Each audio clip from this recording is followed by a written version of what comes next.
నమస్కారం. నేను తెలుసు కదా. అమ్మాయి చూడమా డాడీ చూడు. హెలెన్ అరే బార్ కావాలి అన్నందుకు వచ్చేసింది ఇక్కడ హెలెన్ అమ్మ ముసలానా కిడ్నాప్ ఎందుకు చెప్తావురా కిడ్నాప్ షాపింగ్ వచ్చారా? లేదండి, హెయిర్ కటింగ్ చేసుకుందాం లేకపోతే హాయ్ ఫ్రెండ్స్, అందరూ ఎలా ఉన్నారు? మేము చాలా అంటే చాలా బాగున్నాం. మీరు అందరూ బాగుండాలని మనస్ఫూర్తిగా షాపింగ్ రాక హెయిర్ కటింగ్ వస్తారా? ఏమిటే నాకు చెప్ప పెట్టుకుని పెళ్లి చేసుకున్నావట అంతా అలా అనుకుంటున్నాం. పిల్లల అన్నప్రాసన షాపింగ్ అయితే వచ్చేసాం అనమాట. ప్రతి ఒక్కటి అయితే అది వేరు ఇది వేరు వేరు లతమ్మ అప్పుడే షాపింగ్ బాబు కోసం ఏం తీసుకోవాలి, పాప కోసం ఏం తీసుకోవాలి, మదిలోని మాట అనుకున్న పని అవుతుందా లేదా, తల్లి వేరు పెద్ద వేరు చిన్న వేరు ఏ వేరు వాళ్ళని మొత్తం ఎదుగుతుంది. చిన్న మాత్రం పాపకి ఏదైనా స్పెషల్ గా కావాలని ఎదుగుతున్నాడు. ఏంది ముక్కైతే చిన్న వేరు ముక్క పంటి కింద పెట్టానంటే భూమి దద్దరిల్లుద్ది జనాలకి తీసుకుంటా చిన్న ఎంత రేట్ లో కావాలి తిరుగుతారు. ఏం మాట్లాడుతున్నావురా? కన్ఫ్యూజన్ లేదో ఒకటి మాట్లాడేశారండి. ఫైనల్ గా ఎంత అనుకొని వచ్చావు చెప్పు. బాగుండాలంటావా? మీ డిసిజన్ ఏంటి? తండ్రే ముఖ్యం అనుకుంటే ఆ అమ్మాయిని మర్చిపోవాలి. లతమ్మ మాత్రం ఏమో చూస్తుంది. ఏం చూస్తున్నావు అబ్బా? మోసం చేస్తారా సార్? నేను మోసం చేసిన అమాయకులు కదండి. కుర్తాకి అట్లా పైనుంచి కింద వరకు గుండీలు ఉండేటి మాత్రమే చూసుకో. అత్యాసపరుల్ని. సరేనా? చిన్న మాత్రం పాప ఏం సంతోషం ఉంటుంది సార్? ఈ ఒక్క విషయంలో చాలా క్లారిటీగా ఉన్నావు. డబ్బులో ఏ సంతోషం లేదు. ఒక్కొక్కరు ఒక్కొక్క సెక్షన్ లో చూస్తున్నారు. నేను మాత్రం వీళ్ళిద్దరిని కవర్ చేస్తూ వీడియో అయితే తీస్తాను అనమాట. కానీ సంతోషాన్ని ఇచ్చే ప్రతి దాని వెనకాల డబ్బు ఉంది. వచ్చేటప్పుడు మాత్రం చాలా ఎండ ఉంది కాబట్టి ఇప్పుడు చూడండి.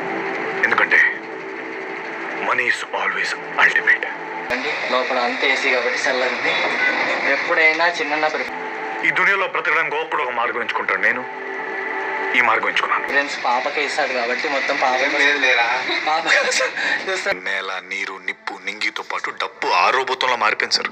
ఈ పంచభూతాలు లతమ్మ అయితే బాబు కోసం. ఎందుకంటే బాబు లతమ్మ దగ్గర శాసించే స్థాయిలో కూర్చుంది సార్. కావాలి సార్ ప్రతి దాని కొత్త స్టాక్ అంత వచ్చేసింది. అందుకోసమే మేము వెంటనే వచ్చేసాం అనమాట. ఇక్కడ మాత్రం వీక్లీకి డబ్బు కావాలి సార్. ఈ సమాజంలో పరిస్థితుల ప్రభావం వల్ల ఒక మంచివాడు చెడ్డవాడిగా మారవలసి వస్తుంది. వీక్లీ కొత్త స్టాక్ వస్తూ ఉంటది. డిఫరెంట్ పరిస్థితులు అనుకూలించుకో చెడ్డవాడు మంచివాడిగా మిగిలిపోతున్నాడు సార్. అండ్ అలాంటి ఇప్పుడు కానీ ఇప్పుడు పట్టట్లేదు. అది మనకు అలాంటి మంచి నాకు వచ్చి సార్.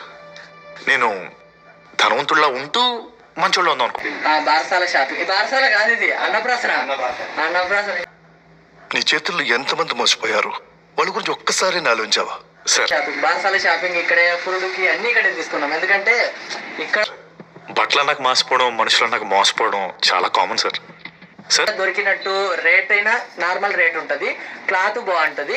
ఈ సైజ్ కోడి మీద జాలి పెడితే చికెన్ 65 ఎలా తినగలం సార్? అయినా నేను వెళ్ళి ఎవరిని సైజ్ మాత్రము ఇలాంటి బట్టలు మాత్రం ఎక్కడ దొరకవు, ఆన్లైన్ లో దొరకవు. మోసం చేయలేదు సార్. మోసపోవడం రెడీగా ఉన్నాడికి అవకాశం ఇచ్చాను అంతే. అవకాశం ఇచ్చావా సార్? నన్ను పట్టుకున్నాయన ఏమి డల్గా ఉన్నావు ఈరోజు? ఒకడు పొద్దున్న లేస్తే ఒకడు పిచ్చికుండా ఆడుకున్నాడు. వాడు పొద్దున్న లేస్తే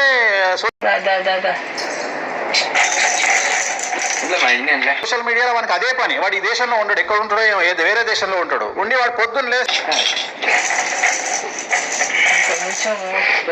ప్రతి ఒక్కరికి ఫ్యాషన్ అయిపోయింది. సెన్స్ ఉండాలి కదా. ఇప్పుడు ఒక వ్యక్తిని విమర్శిస్తే మంచిని విమర్శించు, మంచిని స్వీకరించు, చెడును విమర్శించు. నేను చెప్పి సైలెంట్ గా ఉన్నాడు ఈరోజు. మన